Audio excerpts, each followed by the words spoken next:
Vamos a comenzar con cátedra y ritual del día de hoy. En todo caso, mis hermanos, es conveniente que pongan debida atención a todo. En la pasada liturgia hablamos sobre el altar, sobre las luces, el Cristo, etc. Hoy hablaremos un poquito sobre el bautismo y el matrimonio y algunos otros aspectos.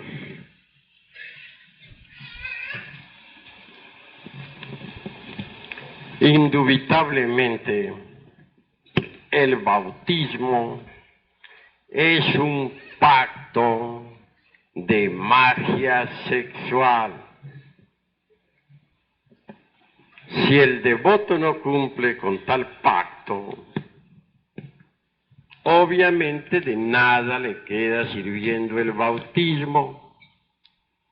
En las iglesias cristianas no puede faltar jamás el agua, la sal y el azufre para el bautismo.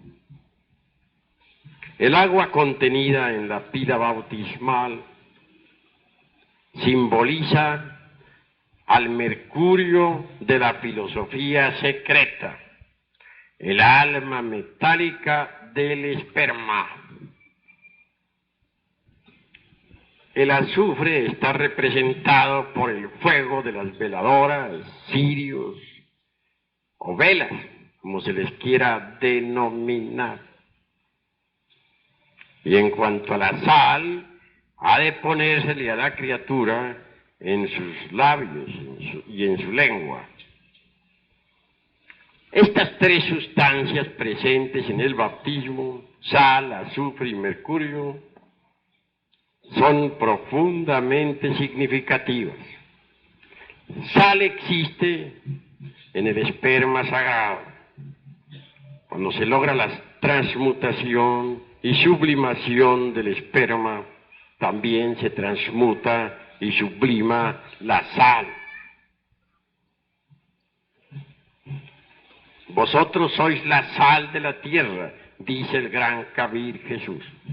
Da a entender el maestro también que si la sal degenerare no serviría, dice él, ni para el muladar, ni para nada, y que sería arrojada pues al abismo, a las tinieblas.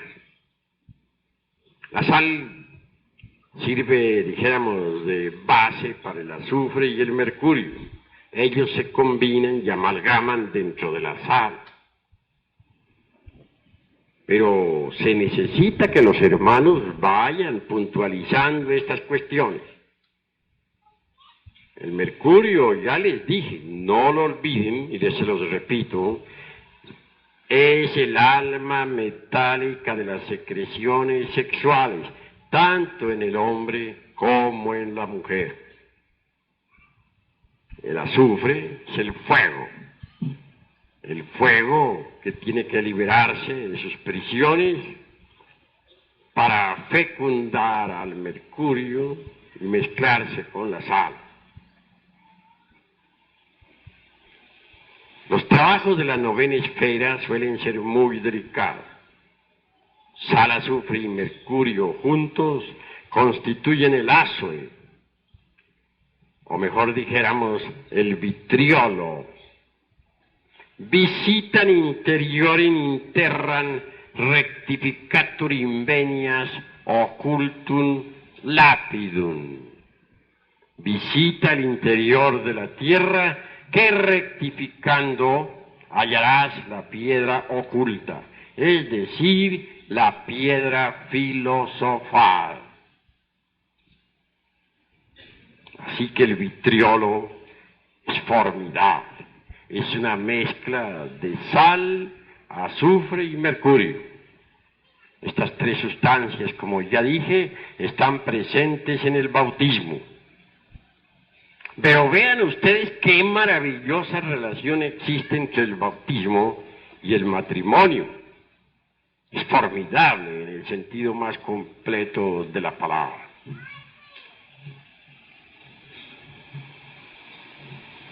Obviamente, hay que aprender a preparar el mercurio de los sabios.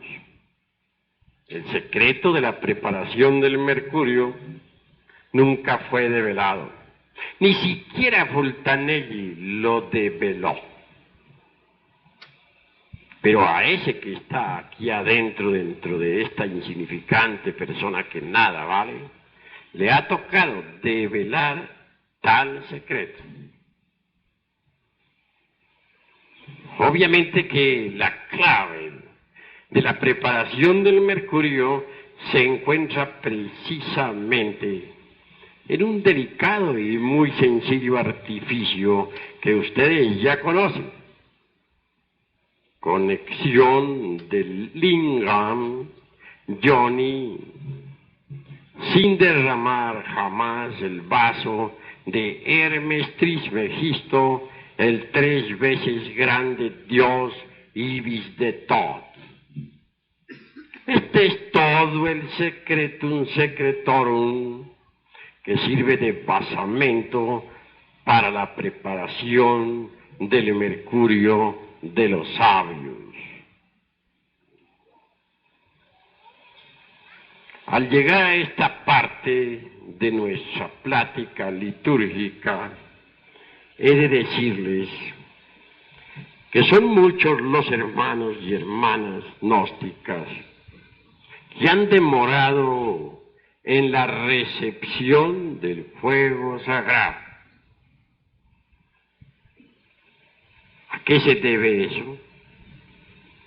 Sencillamente a que estos hermanos no refinan el sacramento de la Iglesia de Roma. Tal sacramento debe ser sublimado, es decir, refinado. Roma, escrito a la inversa, se lee amor. Así pues, el sacramento de la Iglesia del amor está en la forja de los cíclopes, en la fragua encendida de Vulcano. Indubitablemente, 4 son los colores básicos de la gran obra. Estos 4 colores se pueden ver con el sentido de la autoobservación psicológica en los trabajos de la preparación del mercurio de los sabios. Si no se transmutara el esperma sagrado, es decir, el Lexiogehari, jamás se lograría crear el alma metálica del esperma sagrado, es decir, el mercurio de los sabios. En principio está el mercurio, está negro como el carbón, son las aguas negras y podridas, donde está la podredumbre. Se le alegoriza en estas condiciones con el cuervo negro de Saturno, es decir, con el ave de la muerte. Cuando se refina el sacramento de la Iglesia de Roma, cuando se sublimiza, cuando se hace del coitus reservatus todo un rito sagrado, tal mercurio se vuelve blanco. Se dice entonces que se ha extraído dentro de las aguas negras la gelatina blanca. Esos son los términos que se usaron siempre en alquimia medieval. Posteriormente, el mercurio sublimado aún más por medio de la liturgia tántrica se torna maravillosamente amarillo. Quiero decirles que cuando el mercurio se ha vuelto blanco, se alegoriza con la blanca paloma del Espíritu Santo. Cuando se ha tornado amarillo, se le alegoriza con el águila amarilla. El color fundamental del mercurio es el amarillo. El mercurio amarillo está ya en perfectas condiciones, está listo como para recibir el azufre y también la sal sublimada. El azufre debe libertarse de entre sus prisiones para fecundar al mercurio. Y el mercurio tiene que pasar por muchas sumas, restas, multiplicaciones y divisiones de elementos antes de quedar en condiciones de poder recibir el azufre, es decir, el fuego.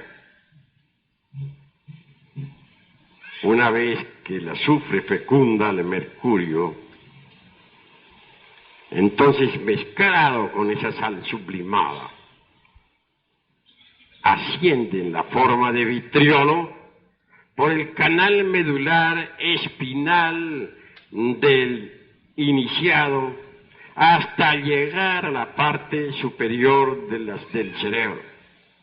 Luego, por conductos más sutiles, como son el Amrita Nadi, prosigue su marcha hasta el corazón. Mas aquellos hermanos que demoran en sublimar el sacramento de la Iglesia de Roma, pierden mucho tiempo, 10, 12, 15 años hasta recibir el fuego, lo cual es en verdad un exabrupto. Yo les pido a ustedes encarecidamente y en nombre de la gran causa, sublimar siempre el trabajo con el mercurio, es decir, el sacramento de la Iglesia de Roma. Hacer, como decía San Agustín, del coitus una forma de la oración. En realidad, de verdad, que el coitus interruptus, en el fondo, es una forma litúrgica. Por eso he dicho que a Dios se encuentra en la liturgia y que el camino de Dios es litúrgico. El excedente de sal, azufre y mercurio sirve para la cristalización de los cuerpos existenciales superiores del ser mediante el cumplimiento del deber Pavlov del ser. El excedente, repito, sirve para ello. Y en una octava superior cristaliza en nuestras células, en nuestro organismo, en la forma extraordinaria y maravillosa del cuerpo astral. En una segunda octava aún más avanzada cristaliza en la figura del cuerpo mental. Y por último, en una tercera octava aún más alta, cristaliza en la forma extraordinaria del cuerpo causal. Cuando alguien posee los cuerpos físico, astral, mental y causal, recibe los principios anímicos y espirituales, es decir, el neuma de los gnósticos. Entonces se convierte en legítimo ser humano, en auténtico hombre. Antes de haber creado los cuerpos existenciales superiores del ser mediante el cumplimiento del deber Pavlov del ser, no se es hombre, se es animal intelectual, mamífero racional, pero no hombre. Si colocamos a un mamífero intelectual frente a un hombre, físicamente se parecen. Mas si observamos los procesos psicológicos del uno y del otro, veremos que son totalmente diferentes. Son como el agua y el aceite, que no se pueden mezclar. Así que para ser hombre, además de este cuerpo de carne y hueso que poseemos, se necesita poseer los cuerpos existenciales superiores del ser. Y esto solamente es posible mediante la elaboración del mercurio en la forja de los cíclopes. Ningún hombre podría preparar mercurio si no tuviese un vaso hermético. Tampoco sería posible a los sabios multiplicar el vitriolo, es decir, la sal, el azufre y el mercurio, si no posee un vaso hermético idóneo para el trabajo del laboratorio. Cuando no se posee tal vaso, pues no queda más remedio que conseguirlo, a fin de continuar la marcha hacia adelante. Mis queridos hermanos gnósticos, ha llegado la hora de entender la íntima relación existente entre el matrimonio y el bautismo. En la Iglesia de Oriente, por ejemplo, en el día de Epifanía, se asocia el sacramento del matrimonio al del bautismo y se recuerda vivamente las bodas de Caná o Chanaán. Y en la Iglesia de Occidente, en Epifanía, se asocia claramente el sacramento del bautismo al sacramento del matrimonio y se recuerda al matrimonio de Jesús con su Iglesia. El bautismo es un sacramento muy antiguo. En el Ganges se hizo bautizar Rama. Cuando Rama fue bautizado por su gurú, recibió instrucción previa sobre los misterios del sexo. Una vez que los hubo comprendido, se le bautizó. Antes no tenía caso. Así pues, el bautismo es muy anterior al cristianismo. Ha pertenecido a todas las religiones confesionales del pasado, a todas las culturas herméticas y arcaicas. Por todos estos motivos, nosotros vamos a establecer en nuestros rituales gnósticos el día de Epifanía, que hará en la liturgia, porque es profundamente alquimista. Epifanía es la ascensión del Crestos cósmico en nosotros. Por eso es formidable, Epifanía. Mas no podría el Crestos ascender en nosotros si realmente no cumpliéramos con el sacramento, con los sacramentos del bautismo y del matrimonio gnóstico. Prosiguiendo con estos estudios litúrgicos y alquimistas, diremos lo siguiente. Es necesario saber que el sacerdote gnóstico representa al Espíritu Santo, el altar, como ya dije, al Cristo, y el Padre se encuentra oculto tras de todo esto. En sí, la liturgia gnóstica es verdaderamente un ceremonial que moviliza fuerzas muy potentes. En el ceremonial gnóstico funcionan las fuerzas del Padre, del Hijo y del Espíritu Santo. Por eso es prodigioso este ceremonial. Cada ritual contiene grandes verdades cósmicas. Es una cátedra para la conciencia superlativa y trascendental del ser. Ayer dije que el libro de liturgia que existe ahora iba a quedar archivado. Ciertamente les digo a ustedes que así será porque va a haber un nuevo libro de liturgia. Y esto hay que tenerlo en realidad muy presente. Pero no he dicho que se van a archivar los rituales de primer grado, ni los de segundo, ni los de tercero, o cuarto, como suponen algunos. No, ningún ritual va a ser excluido. Lo que he dicho es que se va a sacar una edición reformada del libro de liturgia. He encomendado esa labor a nuestro hermano Efraín Villegas Quintero, eminente escritor gnóstico. Hemos querido que este libro se edite directamente en Monterrey, y el encargado de esa edición es el gran paladín gnóstico, el extraordinario misionero gnóstico internacional Guillermo González. Allí él ha conseguido, a base de sacrificio, 2 máquinas offset para la edición de nuestras obras. Y a él le queda precisamente esa misión para que la cumpla.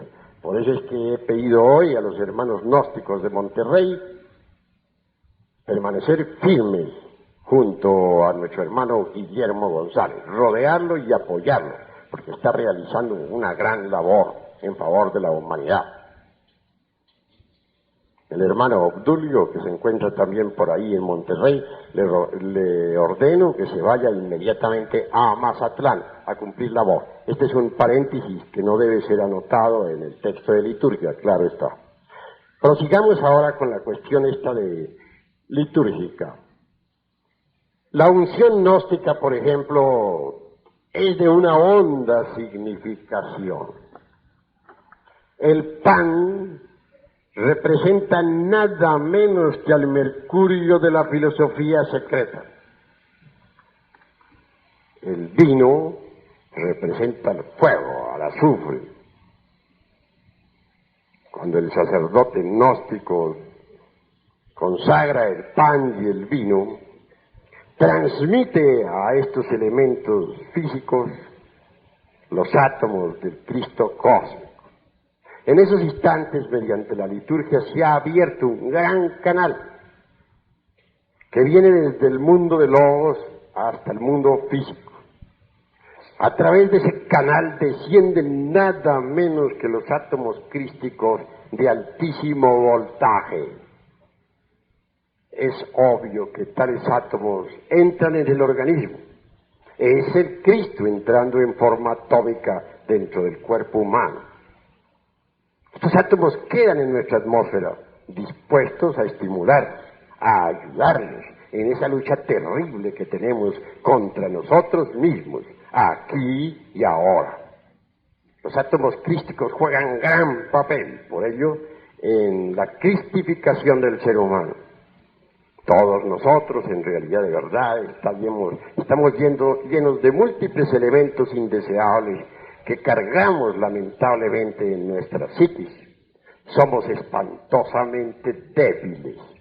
Por eso es que se necesita forzosamente de la asistencia crística.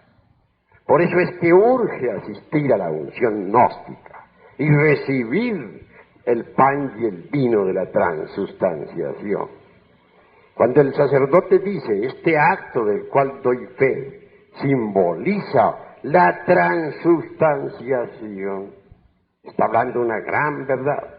Convertir el pan en la carne del Cristo y el vino en su sangre. Esa carne del Cristo pues, es el mercurio de los sabios. Y esa sangre, repito, es el vino, el azufre.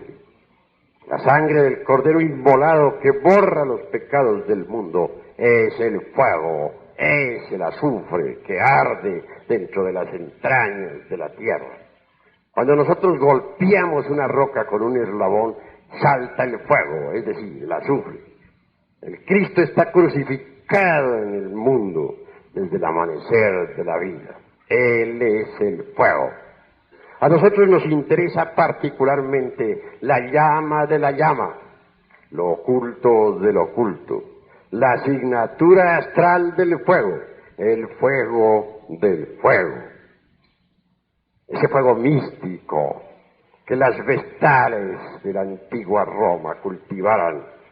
Ese fuego místico que veneraran los parsis en la tierra de Zaratustra. Ese fuego al cual se le rindió culto aquí en nuestra querida tierra mexicana. Es precisamente el Cristo cósmico. Es el azufre de los sabios. INRI.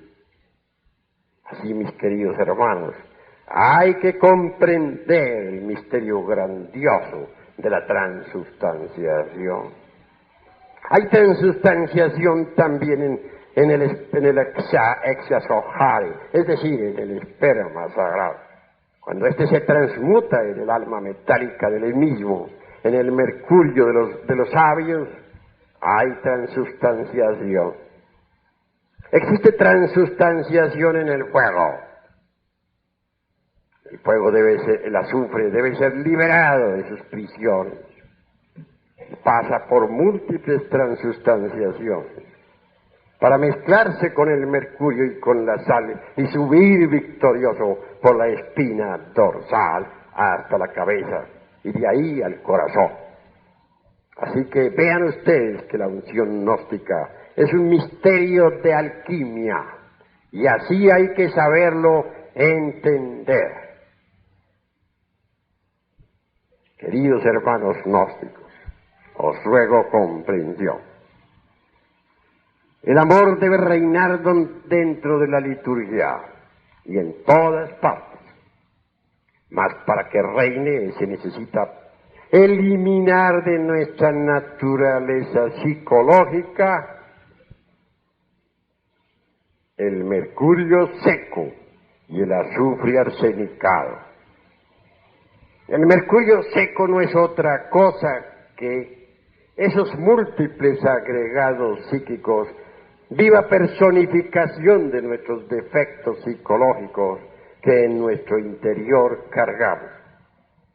El azufre arsenicado es el fuego venenoso, libidinoso, el fuego que resulta del abominable órgano cundartiguador. El fuego infernal que se encuentra en los bajos infiernos atómicos del hombre. En tanto no eliminemos dentro de nuestra naturaleza todo ese mercurio seco y ese azufre arsenicado, será imposible que surja en los corazones eso que se llama amor. Desafortunadamente son muchos los iniciados que no se preocupan por la eliminación del mercurio seco ni del azufre arsenicado. Y esto es grave, porque en realidad de verdad se estancan, no realizan progreso interior alguno. Queridos hermanos gnósticos,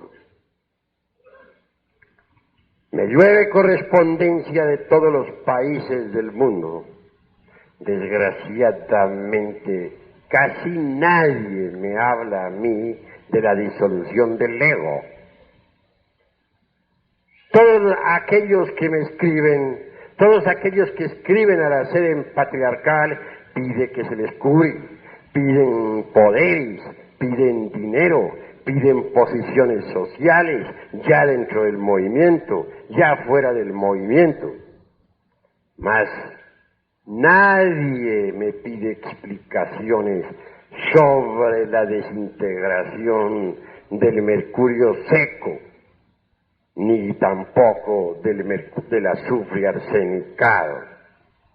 Esto es lamentable porque al paso que vamos, lo único que vamos a conseguir en realidad de verdad en los países de Centroamérica y Suramérica es una buena cosecha de Hanasmussen con doble centro de gravedad. Recibir las iniciaciones que tanto se codician no significa liberación. Alguien podría recibir todas las 8 iniciaciones del fuego, mas si no calificare tales iniciaciones, de nada le servirían. Y con todas sus iniciaciones y hasta con sus cuerpos existenciales superiores del ser ya fabricados, involucionaría dentro del reino mineral sumergido hasta reducirse a polvareda cósmica. Un Hanasmussen tiene doble centro de gravedad, ya lo sabemos, porque el ser vestido con los cuerpos existenciales superiores y forma una personalidad divinal. Y el ego fortificado forma otra personalidad. Un Hanasmussen tiene pues 2 personalidades internas, una angélica, otra diabólica. Así, mis queridos hermanos, de nada sirve estar codiciando iniciación, grado, poder, etc. Hay que pensar en la cristificación, y esta solamente es posible eliminando de nuestra naturaleza psicológica los agregados psíquicos. Les hemos entregado psicología revolucionaria. Deben estudiar esa obra profundamente y sobre todo vivirla. De nada serviría que la estudiaran si no la vivieran. Les hemos entregado también la gran rebelión para que la estudien y la vivan. Y les hemos entregado el misterio del áureo florecer, que combinado con estos dos libros ya citados, forma un triángulo especial. Con esos 3 libros uno puede desintegrar el ego, a condición de practicar lo que en ellos se enseña. Así, mis caros hermanos, se hace necesario morir para ser. Con dolor profundo, pues estoy viendo que los hermanos no quieren morir. Y así como se encuentran todos los aquí presentes, van muy mal, porque están muy vivos. Solamente podrían el Cristo resucitar en ustedes si lograran la muerte radical del ego, del mí mismo, del sí mismo. Así como están, son tan solo máquinas al servicio de diversos agregados psíquicos, máquinas indispensables para la economía de la naturaleza. Cada máquina humana capta determinados tipos y subtipos de energía cósmica y luego las transforma y retransmite a las capas anteriores de la Tierra. Sirve pues a la economía de la naturaleza. La naturaleza necesita de esas fuerzas que nosotros transformamos inconscientemente. Cuando alguien intenta trabajar en la novena esfera para crear los cuerpos existenciales superiores del ser, la naturaleza entera moviliza sus poderes con el propósito de que el neófito se desvíe. Es obvio que al empezar nosotros a trabajar en la forja de los cíclopes, atentamos de hecho contra la economía de la naturaleza, y ella no puede tolerar que nosotros nos escapemos de sus garras. Ella tiene poderes formidables establecidos en nuestro propio cuerpo, precisamente para combatir nuestra arrogancia. Queridos hermanos gnósticos, quiero que entiendan que en la liturgia hacemos muchas invocaciones. Invocamos a los dioses solares y ellos vienen a nuestro llamado. Y usamos los mantras, palabras de poder, para que los santos seres concurran. Quienes tengan el sentido de la autoobservación psicológica desarrollada podrán verificar por sí mismos esto que afirmo en forma enfática. Obviamente, Rafael, el gran sanador, nos asiste en estos trabajos. Y en general los Elohim trabajan durante la liturgia intensivamente, movilizando fuerzas que son necesarias para nosotros. Desgraciadamente, digo, muchos hermanos no saben guardar la compostura durante los ritos, y eso es perjudicial precisamente para los mismos. Se necesita profundo respeto durante un ritual. La unción hay que recibirla siempre hincada, es decir, de rodillas, con mucha humildad, porque nosotros tenemos que humillarnos ante el Cristo cósmico. Como les dije, el Señor, el Crestos, no es un individuo humano o divino. Él está más allá de la personalidad, del yo y de la individualidad. No es tampoco un personaje histórico como suponen las gentes de todas las religiones y sectas neocristianas. No, es una fuerza eléctrica, una fuerza magnética, un poder que se encuentra latente en todo ion, en todo electrón, en todo protón del universo. El Cristo puede expresarse a través de cualquier hombre que esté debidamente preparado. Así que, hermanos, nosotros debemos trabajar intensivamente, morir en sí mismos, a fin de que un día se exprese en nosotros el Cristo. Necesitamos nosotros cristalizar en nuestra naturaleza al mercurio de los sabios, es decir, al Espíritu Santo.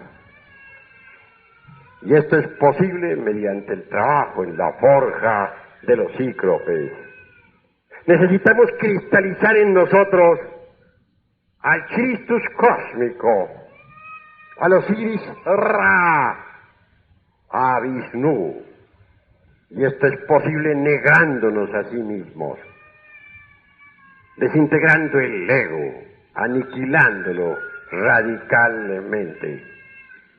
Necesitamos cristalizar en nosotros a Abraham, es decir, al Padre que está en secreto. Y se hace posible esto aprendiendo a obedecer al Padre, tanto en los mundos superiores como en el mundo físico. La gnosis es altamente científica, profundamente filosófica, extraordinariamente artística y maravillosamente mística. Lo que nosotros enseñamos puede ser demostrado científicamente, filosóficamente, artísticamente, etc.